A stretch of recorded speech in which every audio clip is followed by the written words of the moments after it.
Inside Indiana Softball Episode 10. Will Chukerman and Coach Gardner, thank you for joining me again this week. We're going to recap the Purdue series and then also recap the doubleheader last night against Michigan State. But Coach, I want to start off in that Purdue series. You had talked about how you wanted better pitching, and you got it that weekend with Laura, Brooke, and Megan only allowing 2 big hits, a home run, a grand slam, and a 3-run homer. Yeah, I felt like they really did a good job, and unfortunately, we had those balls go out of the park, which was the difference in those 2 games.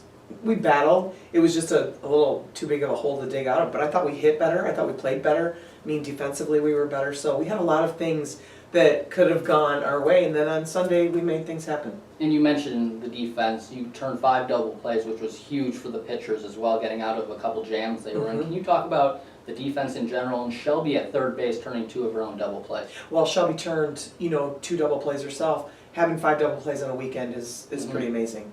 And also at the plate, she hits the game-winning home run, and I was sitting in the third base press box, and you could see the smile on her face as she rounded third base and coming home. That's their first home run in a while, her first, of course, of the season. That was a huge hit for the team, though. Oh, it was. I thought she just stepped up. We talked about stepping up and competing before the game, and I just wanted them to stay positive and do some good things, and we had a couple people step up. Yeah. Brian Mai stepped up, so we really had some timely hitting, and good defense takes care of a lot of things, but we had good pitching. The pitchers were, I think, in command of, for the most part, in all of the games we played. The first 2 were just unfortunate, because really it was 1 hit in both games that was the difference. But that being said, I really felt like they were on their game. You mentioned Bri having a great weekend, and now this has really been a month-long thing for her. She's hitting .353 in her last 22 games, and now you have the flexibility that you can bat her leadoff, something you've done in the past few games. Well, I decided to switch them around because, Bree is aggressive. Bree wants to hit, and Bri is taking some more pitches, and so as a leadoff of the game, I wanted her to see some more pitches, but I think it's worked out actually pretty well for us, and I like Bri in the leadoff.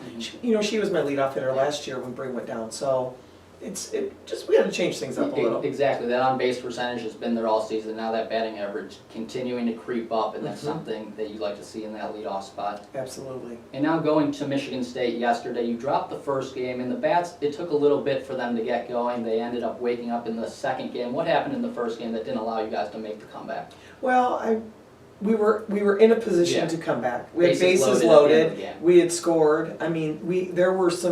We battled. Yeah. Just wasn't early enough. And I think our approach at the plate got better as the day went on, and that's a tribute to them kind of settling in. I think to begin with we were pressing a little bit, and when you give up runs in the first inning, the first thing you do is start pressing, and I think it made a difference. But we still battled, and I felt good about it. It's just we had to move on and get on to the next game after that one, and I felt like they did a really good job. And then, of course, in the second game, the big story is how well Megan pitched, going all 7 innings, striking out 13, a new career high, besting her best earlier on in 2013 against Georgia Tech, where she had 10. But there was a time in that game where you went out to the mound, and she was in a little bit of a jam, and you decided to stick with her.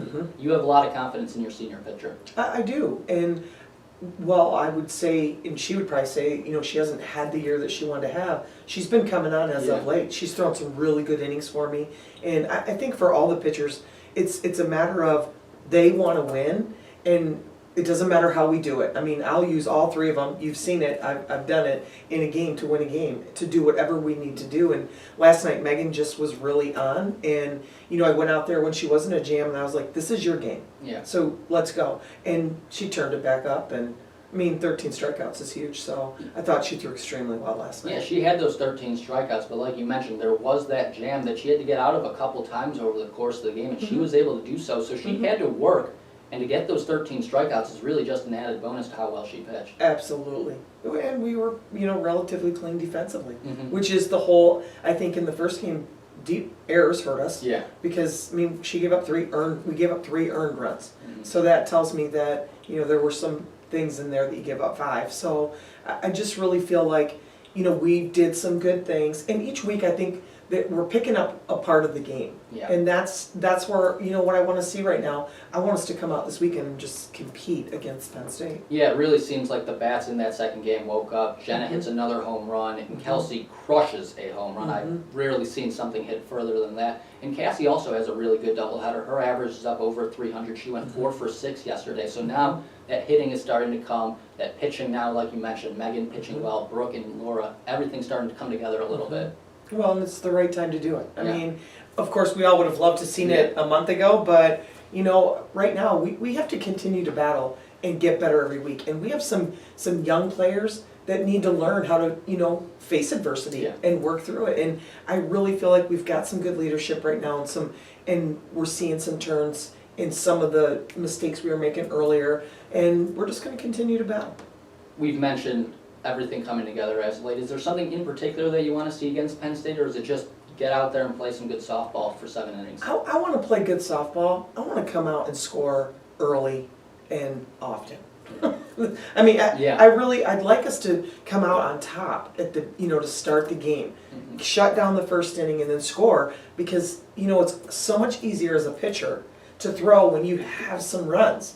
Because one pitch doesn't kill you, like the Purdue series, right? One pitch in both games hurt us. I want to have some more runs and have a little cushion where one pitch doesn't kill you, and we can recover quicker.